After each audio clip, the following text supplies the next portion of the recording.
right, so today's episode, I'm going to be talking about lowering diabetes risk one grocery list at a time. So we can lower our risk for diabetes every time we go to the grocery store, every time we restock our cupboards, restock our fridge. We can make decisions that will help our body function optimally. One of the first steps you can do is to make a grocery list and to maybe pick a time that you're not really hungry when you go to the grocery store.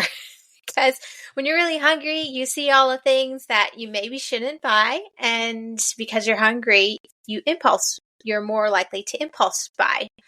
And so having that grocery list ahead of time of the things that you know you need to feed yourself, to feed your family ahead of time when you go to the grocery store, it keeps you on track better. I know for me anyways, I like to have a grocery list so I buy exactly what I need when I need it. This also helps with saving money in the long run because we're not impulse buying, right? So making a list of the staples that you need, that you eat every day. For me, that is eggs. I eat lots of eggs. Coconut milk. I make a smoothie, more like I don't know what you call it. It wouldn't be a smoothie. More like a blended up protein drink every morning. It's basically coconut milk, protein powder, and raw eggs. And then I throw in some psyllium husk in there from extra fiber and other powdered supplements that I'm taking. I throw in there, blend it up just a little bit, and drink it and have some, usually strawberries, fruit on the side. That's usually my breakfast. And so making a list ahead of time has really helped me keep on track on my journey to better health and weight loss and reversing insulin resistance and lower my diabetes risk. And so some of the things that you can do is identify your protein sources. Because having a diet that is high in protein and healthy fats and has good carbs really helps lowering that diabetes risk. So identifying what proteins do you like. If you like turkey, beef, chicken, you like salmon, you like fish, identifying and writing down your main protein sources so then you can make a rough list of what you're going to consume that week, making protein priority. And so eggs too are really good in protein. One egg has about 6 grams of protein, so keep that in mind. If you're only having 2 eggs in the morning, that's not enough protein. You need at least 30 grams of protein at each meal for your body to promote healing. So after you have identified protein source, you want to identify where you're going to get your healthy fats. So some healthy fats are, of course, butter. Butter's great. And this is butter from cows, not the margarines and fake butters they make that has a lot of additives in it. The coconut oil, avocado oil, ghee, beef tallow. And then you have avocados, you have nuts. Those are the biggest fat sources that I can think of off the top of my head. Oh, olives are good as well. And so then you want to identify where you're going to get your fats. Seed oils are things that you should avoid. Sunflower seed oil, canola oil, and all the other oils that you can't identify or you're not sure where they come from. You want to avoid those because those cause inflammation. And so, vegetable oil you want to avoid. So when you are cooking, you want to use oils that will support your health. So choosing to use beef tallow when you fry your eggs, or ghee, or coconut oil are excellent, or avocado are excellent sources. And then you want to choose your carbs. So carbs, people love carbs. People love sugars. And so the best choices to make to decrease your risk of diabetes is to pick carbs that are complete. So if you're picking that are least amount processed, so vegetables are really good. They have carbs and are high in fiber, which help with digestion and balancing blood sugar. Then you have fruits. So you have fruits that are low glycemic and high glycemic. So like oranges, peaches, grapes, even bananas, apples. These things can really spike your blood sugar, especially if you eat them by themselves if they're not paired with a high protein and fat. So if you already know that you're struggling with insulin resistance, maybe you have prediabetes or you're diabetic, choosing foods that are less likely to spike your blood sugar is key, because you are having insulin resistance, having diabetes, because your blood sugar has been maintained at a high level and your body's not able to bring those levels down with all that insulin it's trying to push out to bring those blood sugars down. And over time, because you keep eating foods that are high in carbs, high in sugars, your body can't maintain balance. And so starting out, opting for foods that aren't going to spike your blood sugar as much is really key to help optimizing your blood sugar and your body's response to insulin and becoming more responsive to insulin, telling it, hey, we need to bring down the blood sugar. So some low glycemic fruits that I really enjoy are berries. So strawberries, blueberries, blackberries, raspberries. They're really yummy and they're really supportive to lowering diabetes risk, improving insulin resistance, and just feeling overall amazing. So they lower inflammation.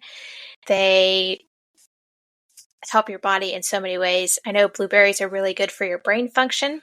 So eating a cup of blueberries a day is very beneficial to your overall health and your brain function. So like I said, when you're going to the grocery store, making a list of the proteins, the fats, and the carbs that you're going to be consuming that next week is key.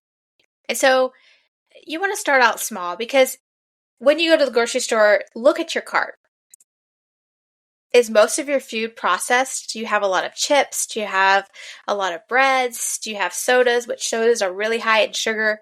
And so opting for more health-supporting carbonated drink with less sugar is really important. So thinking like Olipop, Hum, these have also probiotics and prebiotics in them that will help with your gut functioning, which then in turn will help with your body's ability to process the fats and the carbs and the proteins well to then aid you in health, in achieving health. So it can be really overwhelming when you're trying to make changes to become healthier.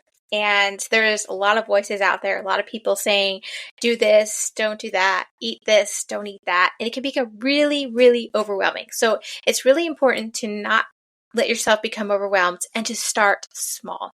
So if you know you're not eating a lot of protein and you want to incorporate that more in your meals, then focus on just that. If you know that you're eating a lot of processed foods, you're eating a lot of bread, a lot of chips, and other processed foods, then start focusing on that. Maybe you can choose a better choice. I know there are chip brands that use avocado oil instead of canola oil and sunflower oil and all the bad seed oils, and they only have like avocado and Himalayan salt on them. And that is a better choice if you just feel like you need something crunchy. I enjoy seaweed, dried seaweed, which gives that crunch and that satisfaction, but then also the benefits of getting that added iodine from seaweed that is really important for thyroid function. So I know it might seem that I'm all over the place in this podcast, in this episode, because there's just so much in my brain that I want to share and that I'm passionate about becoming healthier by what we're eating. And if you think about it, what we put in our car to fuel it, how we take care of our car is how it's going to run. So if we see ourselves, what are we feeding ourselves? How are we nurturing ourselves to promote health and wellness is really important to think about. And so really starting with little steps is really important to meet your goals, because you can become overwhelmed really fast and less likely to reach your goals. So I do offer, with my health coaching, I offer one-on-one grocery store tours if you're local to this area. Usually about 45 minutes, and we go around the store and you bring a list of items, of food items that you normally buy at the grocery store. And then we kind of talk through it. If it's you buy bread, we look for the best choice of bread. If you like sodas, that carbonation, we look for the best choice. That way you're still supporting your body in your health goals, but yet you're still enjoying what you're consuming. You don't want to see food and drink as a drudgery. You want to be excited. You want to have joy around eating, because then that will help your digestion, that will help your mental state, that will just help your body feel better about everything. And so with the tour, we do one-on-one, and we just go and we read ingredients. If there's a huge list of ingredients, then probably we should not be buying that, because most of those ingredients we can't even pronounce. I mean, I can't. Anyways, with my dyslexia, and I have a hard time speaking the English language sometimes anyways. So throw in a bunch of long words with a bunch of letters that I can't pronounce, and I am opting for something that I know exactly what's in it. Obviously, the best way of that is to make from scratch at home, but I know that schedule restraints, people's abilities, what they feel confident doing is not always there. And so choosing the best option is key, without feeling like you are just can't eat anything. Because I've been there. And so if we're looking at cheeses, we're dairy products, then we are going to be looking at the best quality of it. So the higher quality, the better your body is going to use those nutrients from those dairy products, and the better you're going to have digestion and lower inflammation in your body.